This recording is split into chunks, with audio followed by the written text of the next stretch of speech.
Everyone, তোমরা সবাই কেমন আছো? আশা করি তোমরা সবাই ভালো আছো।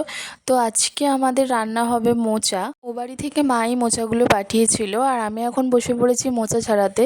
তোমরা তো জানোই মোচা ছাড়াতে বেশ অনেকক্ষণই সময় লাগে। আর আমি যেভাবে মোচা কাটছিলাম সেটা দেখে মা বলল, তুমি যা মোচা কাটছো 10 ঘন্টা সময় লেগে যাবে, তাই ছাড়ো আমিই কেটে নেবো। আচ্ছা, তোমরা কারা কারা মোচা খেতে ভালোবাসো বলো তো? আমার তো ভীষণ ভালো লাগে। তোমরা যারা খেতে ভালোবাসো তারা অবশ্যই কমেন্ট করে জানিও।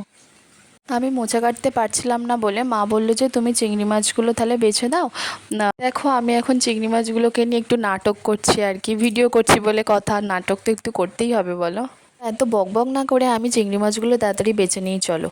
আর এই দেখো, এদিকে ঘন্টু এসে আমাকে কি বলতে চাইছিল আমি নিজেও বুঝতে পারছিলাম না, হাত ধরে টানাটানি করছিল। তো আমার রান্না কমপ্লিট। রান্না করার সময় আর কোনো ভিডিও নেওয়া হয়নি, এখন খেতে বসে পড়েছি। আজকে ভিডিও এখানেই শেষ করছি। দেখা হচ্ছে নেক্সট কোনো ভিডিও। টাটা।